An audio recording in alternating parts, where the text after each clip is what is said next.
This is Show Up as a Leader, a show from People Forward Network, helping you maximize your positive impact on the world by becoming your best, fully authentic self. Hey there, everybody. It's Rosie. My friends from Vital Work, Rebecca Johnson and Natalie Johnson, passionately help leaders and teams function at full capacity. This new series, Energy, Connection, and Courage at Work, breaks down those three elements essential to a thriving workplace. Take a listen. I am Natalie, and I am here with Rebecca and our guest today, Julio. Hello, everybody. Thank you for having me. Absolutely. And so we're here today to talk about courage. And I had the opportunity to, Julio, I don't know if I will say meet, but I'll just say meet because I actually haven't ever met Julio in person. But I had the opportunity to maybe be introduced to Julio, where we were both attending a facilitator coach meeting / retreat. Julio was there in person. I was dialed in virtually. And they had everyone going around the room introducing themselves. Let's meet each other. Who are the facilitators and coaches that are involved with this client? And as we were introducing each other, I heard Julio speak and I heard him introduce himself and what he does for work, which is working with a university very specifically on diversity, equity, inclusion, and belonging, but more specifically around strategic planning. And I thought, oh, I really want to talk to Julio. I want to hear about the work that he does.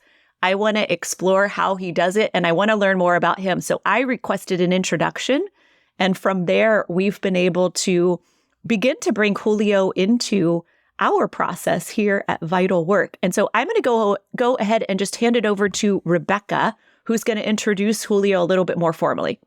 Hey, everybody. So, Julio, you and I have had a few different conversations about DEIB strategy for various clients. And in one of those conversations, we were talking about courage, which is one of our three key tenets, and how DEIB work obviously requires a lot of courage.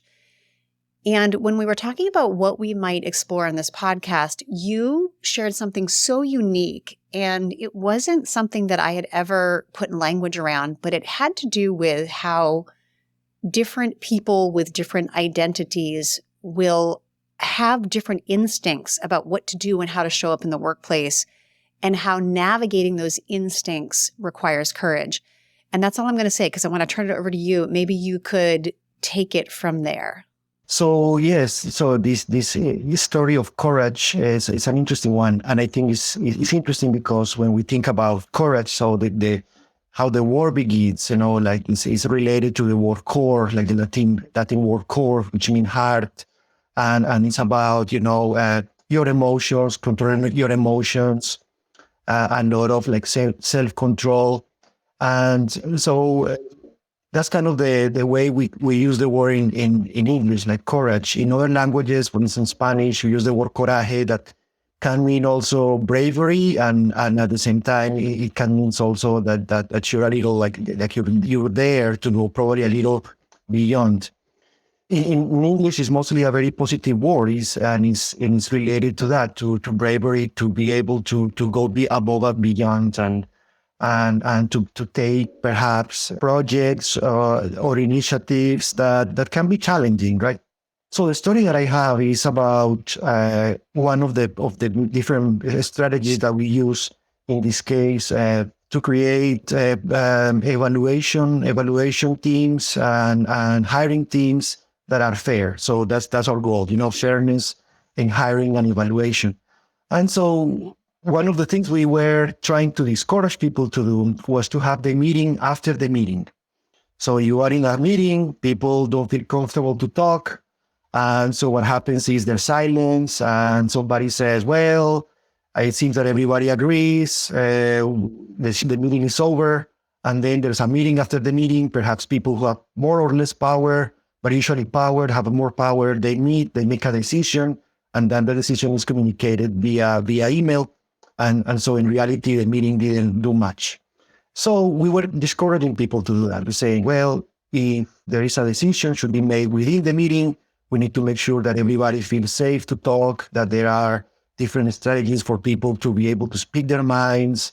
That maybe is through an anonymous form, maybe it's, we were discussing different things. And then I felt this act of courage. Somebody said to us, well, but you have to understand that for some of us, and then she used this word, this word, she says, we might be sometimes too idiosyncratic, and we might need to check with somebody else. We might need to check with somebody else afterwards to make sure if what we understand is correct. And I was thinking for a while, like, how is this possible, right? Like how, so you have people in a room and some people might just go with their instinct and say, this is a good idea, this is a bad idea. And some people might go with their instinct and then they stop halfway and say, well, but what if my instinct is wrong? What if I'm wrong? What if I need to calibrate with somebody else? What if I need a space after the meeting to calibrate with somebody else to understand if my perception is right? And so that opened up a lot of, for me, different ways to think about courage. First, an understanding of the limits of culture, the limits of language, the limits of leadership to a certain extent, the limits of space as safe, or the limits of a meeting as a space that is contained for people to make a decision. And then I thought about the courage of this person to say that in front of colleagues, to say, my instinct can be wrong or has been proven wrong. And what happens is this is not something that happened once. It might be the result of many interactions, this person finding themselves wrong. And then so I thought about that. I said, well, there's courage there, but there should be courage somewhere else in a leader trying to create a space where those folks, those people can have their space to calibrate, perhaps not on their own time, but during the meeting.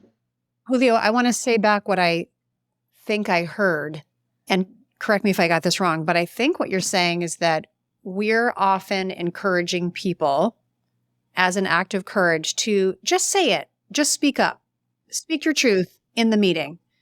And what you're saying is that sometimes people won't do that because they genuinely feel, I would prefer to check my thinking first. I want to go get some perspective because it's been proven to me in the past that when I do follow my instinct, it's wrong. What requires courage for me is actually just to be quiet and then go check my thinking with other people. I love this word you use, calibrate. And that's sometimes why the meeting after the meeting happens. And so it's almost like you can't assume that courage is always just saying it. Sometimes courage is being quiet to go check your thinking. But then the other thing I think you said is that leaders need to be aware of this phenomenon and make space in the meeting for people to check their thinking. Did I get that right?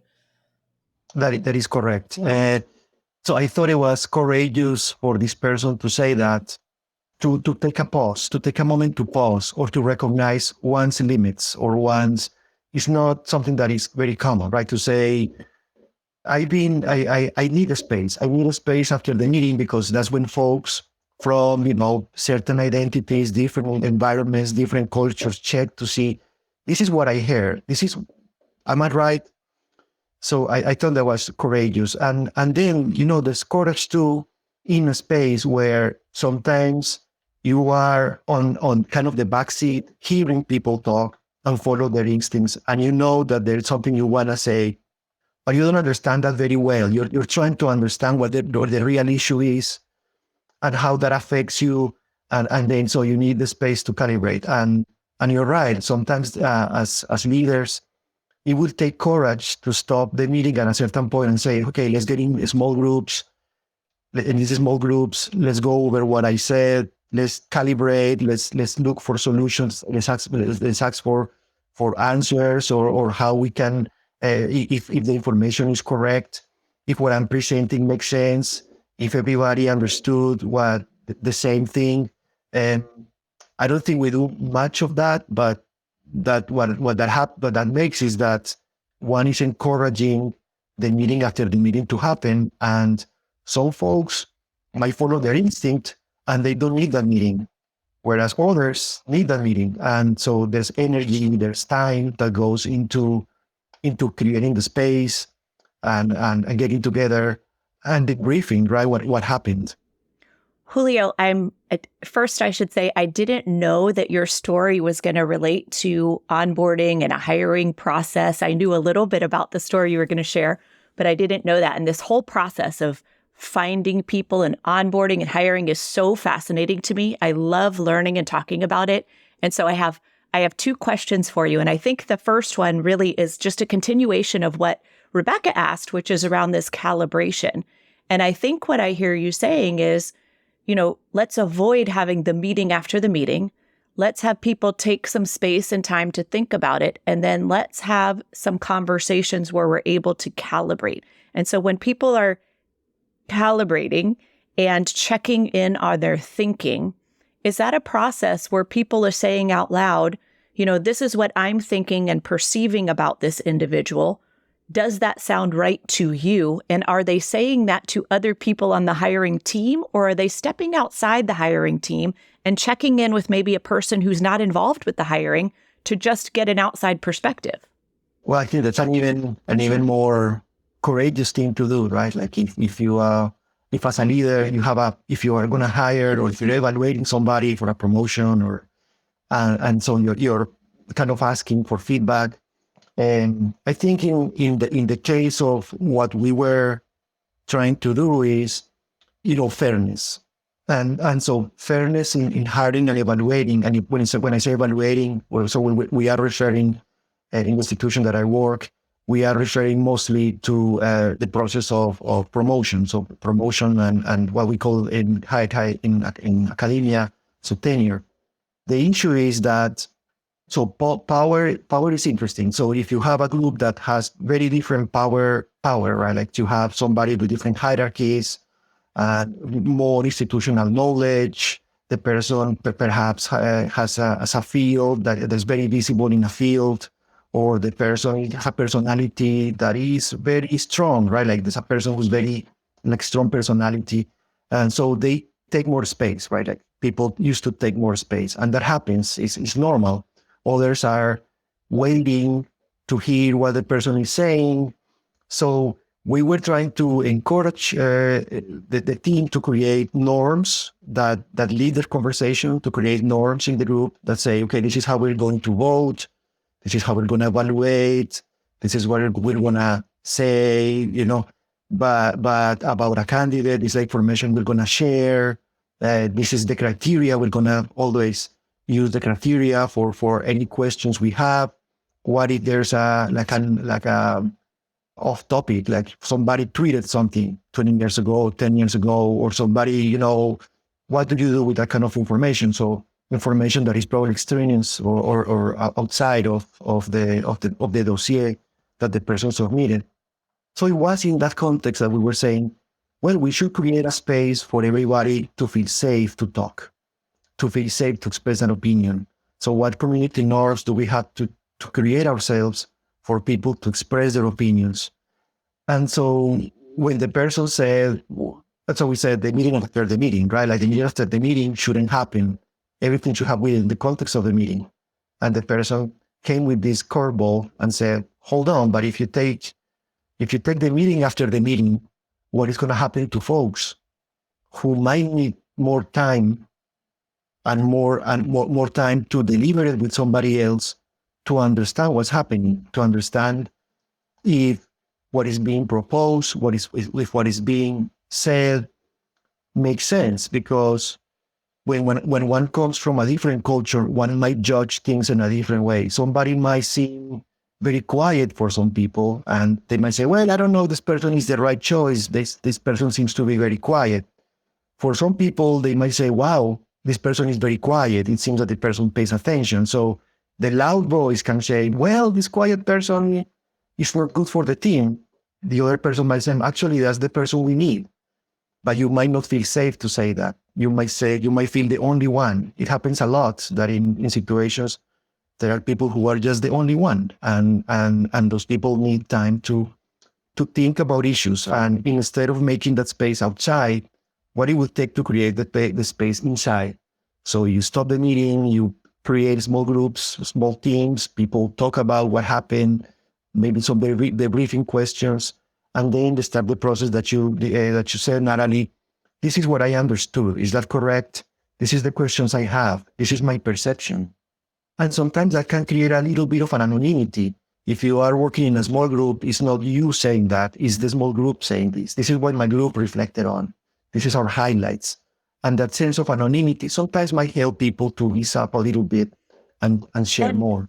Julio, I'm curious. I love the idea of being able to calibrate and taking the group and breaking off into small teams, and maybe it feels more safe. But what if your hiring committee is not that many people? I mean, what if you're 3 people on the committee? And I recognize, let's not have the meeting after the meeting. Let's create some space to process what we're thinking and check in maybe with each other, maybe with other people. I think what I'm trying to get at is when we're calibrating, is it best to calibrate with each other who are in the room together? Or is it best to step outside of the hiring committee and calibrate with maybe someone else in your life? So, it's interesting. That's interesting. Because, of course, like the nature sometimes of the issues that are discussed in a committee might be confidential, and one doesn't want, to share that information with anybody else.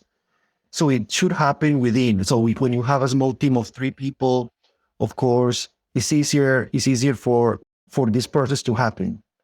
But it can be difficult because people don't want to show up in a certain way. It has been my experience, right? I have this particular view of a person or of a situation, and because it's particular, because I come from a particular culture, right? Like particular understanding of family values and situations. There is perhaps, I would say that in occasions, folks who feel they are idiosyncratic, right? Like this general idea, right? They might feel that, and it's a process. This is not comes from a vacuum. They might feel that in situations where they have spoken, there has been, for instance, silence afterwards. So like what we're talking is about culture, like the culture of a place. Like if somebody enters a space, enters a culture, a workplace culture, the person, those laws usually are not explained, are not written anywhere. The person has to start living in that workplace culture and understanding what is happening. And the person might understand that they're saying something right or wrong, depending on, say, for example, somebody saying that's a good idea. But when there's silence, the person might say, oh, that wasn't a good idea. Or when somebody says, that's a terrible idea, so the person says, oh, that's actually a terrible idea. So the person might start kind of bumps here, the person bumps in the situation, the person is able to move faster in this other situation, and then the person calibrates or understands the culture, the workplace culture. I'm allowed to say this, I'm not allowed to say this. It's okay for me to talk about this issue. It's not okay to talk about this issue. If I say this, I'm going to be pushing the envelope. So perhaps I should be more quiet. And that takes kind of months, it takes a long time. And so if you're in a small space and those dynamics, the person already knows those dynamics, it's going to be difficult for the person to say what they think. It's going to be just difficult. You know what? I was thinking about, could we bring this conversation down to an example? And I was thinking, Natalie, I think your question is good. Like, let's just say we've got 3 people on a hiring committee. And let's just say that we've got a white male, a white female, and a black female. Let's just make that up. And let's just say that I think where we're going is ideally what would happen on that hiring committee is that the leader of the committee or the leader of the team will work to make it safe for those 3 people to talk openly in the meeting about their different perspectives. And they're all going to have different perspectives. We've got a male, we've got female, we've got people of color, we've got white people that they could bring to each other's attention. They could check their own thinking, right? That would be ideal. And so best case scenario is that we as people are creating norms where doing that courageous act of calibrating my thinking live right now, real time, is less risky because it just becomes the thing we do. But I think also there's going to be situations where, let's say in our example, the Black female is she's listening to what her two white counterparts are saying, and she's saying to herself, there's a lot here that these people aren't aware of, but I need some time to go process before I'm going to be able to bring that back to them well, right? Like, so in that case, courage for her might be to say something like, this feels like an important hiring decision. I think there's a lot here, and I have some perspectives that I feel like I need 24 hours to just sit on. So courage for her might be to say, I want us to check our thinking, but I know that the way my brain works is I need some time. And I'm using this example because I personally am a person who needs time to reflect quietly before I can bring my best thinking back to a conversation. So yes, we're trying to create norms where the calibration can happen real time, but we're also trying to make it safe for people to say, gosh, you know what? I need some time on this before I can bring my best thinking back to the group and before I'm ready to discuss. And so it seems like in both cases, that's courage. Courage is kind of determining in the moment, right now in this moment, what is the thing that will help me bring my best thinking and share it with other people? Is that saying it right now? Is it calibrating it live? Do I dare do that? Is it saying, I need some time to reflect and I want to come back to this conversation tomorrow? Like courage, I think really requires that you can be super present in the moment and ask the question, what's the thing I need right now to bring my best self to this conversation? And it might be that you need some time to reflect. I don't know. How does that land with you? Yeah, I think that's a very good, as an excellent summary, right? Like, and it brings things back. So identity is so complex, right? Like it can be race, it can be class, it can be, geographic location. The US is such a big culture, a big country. You can have people from different places in the US and they can think so differently about issues. If you are somebody from a rural area or from an urban area, if you are an immigrant, if you are not. So there's a lot of your family values, your ethnic identity, all that informs. So you're right. I think it takes courage first. As a leader, I would say it takes courage for a leader to understand that sometimes people need time. Like you want to have situation, like you want a decision made right now. Like we have to make a decision right now. We need to create a safe space so people can say things so we can move faster. But it takes time. That takes time. That takes planning. That takes strategy to really think about how I'm going to create that space. So from the perspective of the leader, that's courageous. And from the perspective of the person in the room, it's perhaps courageous to say, you know what, this is too much. As you said, Rebecca, so well, this is too much. I might need time to understand what is happening. Because, things were said that I don't know. Sometimes that happens. Sometimes you hear things and you're saying, when this person is trying to say this, but I don't think so. I think that this is not congruent with what I believe. And I don't know how to interpret this because it also says a lot about who I am. And so you need that space to ask somebody else perhaps, or think yourself. And of course, it slows things down. And in this world where we want to make decisions and move fast, of course, slowing down seems a little counterintuitive, but in a situation like courage is perhaps the best decision. And Julio, I have lots of other questions, but I'm going to save those for another time.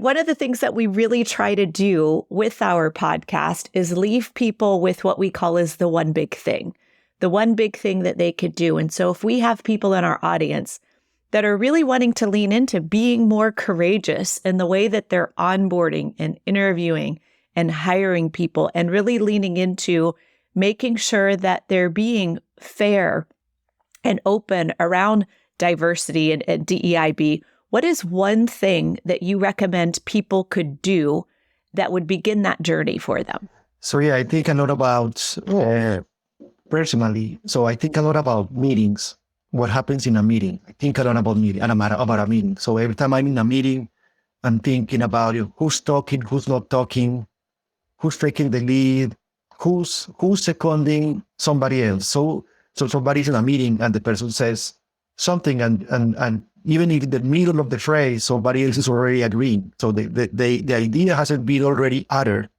hasn't been completed, and somebody's already agreeing. And in the other cases, somebody's saying something and the sentence is not finished and somebody's interrupting. And so this happens like constantly. And sometimes I wonder, about that.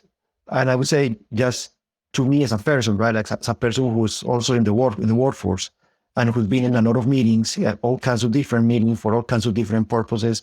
It's about like pay attention to meetings and if possible, try to create norms that make sure that people know how the space is going to work. It's not a guessing game. So people might get into a space and they might need, X number of meetings to understand how the meeting works. But if you have some norms or some agreements on how the space is going to function, it's just going to be easier for people to understand. And so I would say that that's the big thing. And it can look like something, for example, for oneself, I'm not going to be the first person who's going to talk. I'm going to listen. See if somebody likes to talk a lot, right? Like somebody sometimes people like to talk. And so perhaps this person might say, I'm going to refrain from being the first one to speak. I'm just going to be the second. Every time that I'm in a meeting, I'm just going to be number two. I'm just going to say the second thing. But as a leader, having meetings, we're going to start with a debrief, or we're going to do a little bit of a check-in with each other. We'll start every meeting with a small check-in of how everybody's feeling. We are going to make sure that everybody speaks before we make a decision. Like we are going to make sure that we're not going to make a decision if we didn't have a small time to check in with each other. So it can be a lot of different ways that you put your culture into writing, that you make your culture is written, so that people can access that, and that makes sure that the space is more equalized. If you have a great knowledge of the culture, of course you're going to excel. But if you're making sure that everybody has similar knowledge of the culture, everybody is going to excel. Julio, you know what this makes me think of is we have maybe in the last year or so begun talking with leaders about culture and group norms, and that their job is really to shift group norms. And we often get the question like, well, how do I change group norms? And so the language that we use around that, and Nat, maybe we can leave this for our listeners as their, download, is that the way a leader influences group norms is by what they demonstrate, by what they reward, and by what they discourage. And so I think a lot of what you said is about what am I demonstrating, calibrating, and checking my thinking? Am I rewarding that when it happens? Am I discouraging the opposite? So for those of you listening, if you're like, okay, but how do I change group norms? Your 3 verbs are demonstrate, reward, and discourage. And we'll leave that at the end in the show notes as a download. And I would just add one more thing, that if you're not a formal leader at the meeting, or you're not a formal leader in the organization, I think that really comes back, a lot of what you said, Julio, especially around looking at meetings, it comes back to being really intentional about your culture. And so sometimes it's just a conversation that colleagues are having around what's okay and what's not okay at meetings. And let's agree to that and dive in. And I love where we brought this. Yeah, I think that's very courageous. That's very courageous to have a discussion about kind of the meta meeting. You take a level up and then you think about your meeting. Interrupting is not okay, right? We're not going to interrupt each other, or we're going to let the other person speak, or we're going to ask questions. We're going to have a moment of silence. We're going to have 2 minutes to take notes. Sometimes that's all one needs, right? Like sometimes that's all that a person needs, to stop for 2 minutes, take a few notes, think about something, and continue. How to deal with conflict. That's another important thing, I would say, in a meeting. Sometimes there's conflict in a meeting and people, have opinions, so people shut down, so people become philosophizing and going into these tangents. A different person might get loud. We are all like writing our emotions. So in a situation like that, how are we going to interrupt the emotion? Are we going to take a moment to write down something? Are we going to take a moment to talk with somebody? Are we going to stop the meeting and return again once things are a little bit more calmer? And then, as you say, Natalie, agreeing on that. It's okay for us to do this, but it's not okay for us to say, well, meeting over, that's it. I'm going to make the decision, because I think that is very, very helpful. I like that. Even if you cannot write down those norms, talking about the space, how the space works, can be really helpful for everybody, but particularly for those who feel that their views can be a little idiosyncratic, a little unique because of the different culture they come from.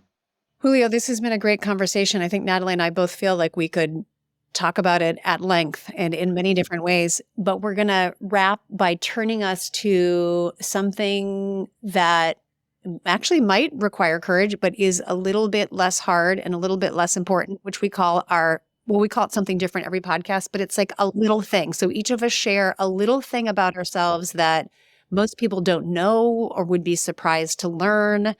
So I'm going to ask you, what's a little thing about you that makes you you that most people don't know or would be surprised to learn? So when I was young, when I was like 17 years old, I was part of a youth group. And there was this person in this youth group who played the guitar. And so they sang. And I said, I was sitting there and looking at this person playing the guitar. And I said, man, I would like to play the guitar too. And I didn't have like music classes when I was in high school or middle school but I wanted to play the guitar. So I finally connected with this person. I said, oh, would you teach me to play the guitar? I would like to play the guitar with you. I would like to accompany you. He said, sure. And we started playing the guitar, and I had, I think, still good memory, and I was able to name all the chords and learn that very quickly. And so I continued with working with them, but it was very interesting. So people don't know that I play the guitar because I never talk about it, and I like playing, very, very little, but I still can do a lot of things. But the problem came when I had to sing. So it was always half a tone or perhaps a quarter of a tone, either up from above or below. I could see a person like sitting next to me or the audience or even, the person who was kind of directly giving me looks. And I was like, what is happening? And then somebody said, look, you have a very good memory and you can play the guitar okay, but your voice. And it's not really that you're like a whole thing off. It's just the half a tone that is making people really, like out of it. They cannot take it. And then I said, well, but I would really like to play the guitar. And he said, well, and so I created this thing that I always had to have somebody to sing with me.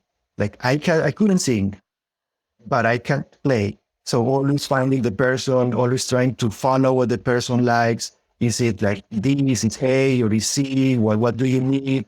So I would say that it became a laboratory for me to work with other people and to follow leads, to understand where people are coming from, to understand one's limits, not to be afraid to say that. Whenever I was going to work with somebody or play with somebody, I would say, look, I have a terrible ear, but if you sing, I can follow you very well. And so anyway, that's kind of the little story, but it's a story that also connects in the end, with my work. In my work, one has to follow a lot of leads to understand what the other person is thinking, where the other person is coming from, how a space is working, always trying to adjust your discourse for people to understand where you're coming from.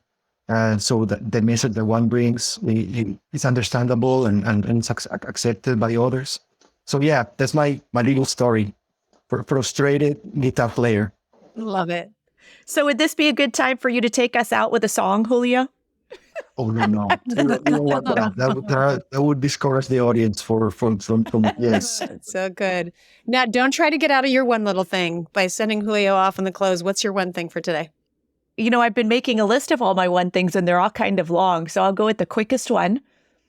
When I was, I would say 12, 13, 14, around those ages, I used to be the president of the Rick Springfield fan club. And back then, this is old ages. There's no technology. I had folders that were sent to me, notebooks. I had to mail stuff to people. I had posters. My whole wall in my room was all Rick Springfield. And a lot of people who grew up with me know this. And so even when Rick Springfield, who's still touring at like age 70 something, they'll say, hey, I remember you because of Rick Springfield. And I recently went to my high school reunion. I think it was our 35th high school reunion. And a girl, her name's Angie, that I went to high school with, she said, I brought you something. And I said, what? Her mother had recently passed away and she went to her mother's house and was cleaning out the house and was up in the attic. And she found one of my Rick Springfield posters And I thought, that's so odd that she would even know that that was mine. She brought it to our reunion. She handed it to me, and it was for sure mine. I remember it. It was the Rick Springfield poster that I had on my door, and I must have gone to her house for a sleepover or something and left it at her house. But she held on to it for 35 years. I have it here in my office. So that is totally wild. There are so many things about that story that are getting me, but I have to say one of them is I'm having a hard time thinking about Rick Springfield as in his 70s. and buff and still out there. He's still out there. Right. No, he's still 30 in my brain. Oh, that's so good. All right, I'll do a quick one. I'll stay on the music. I will just say that my very first album ever, I'm remembering this now, my record player was a Journey album. And I forget the name of the album. It might have just been Journey, but it had the song Don't Stop Believin' on it. And I used to sing that song like at the top of my lungs. And whenever that song comes on now, I'm singing at the top of my lungs. Me too. I love that song. Maybe you should take us out with a song. No, I 100% do not want to do that. That would be like the most courage thing for me to do right now would be to sing, right? See, singing doesn't require courage for you. It does for me. And I'll just save our audience the pain of that. Julio, this was a great conversation. I so enjoyed it. Thank you for being here. And everybody who's listening, we've got one more to go in this series. So we will see you next time. Bye, everybody. I'm Rosie Ward, and this is Show Up as a Leader. To learn more, head over to peopleforwardnetwork.com and, of course, hit that follow button.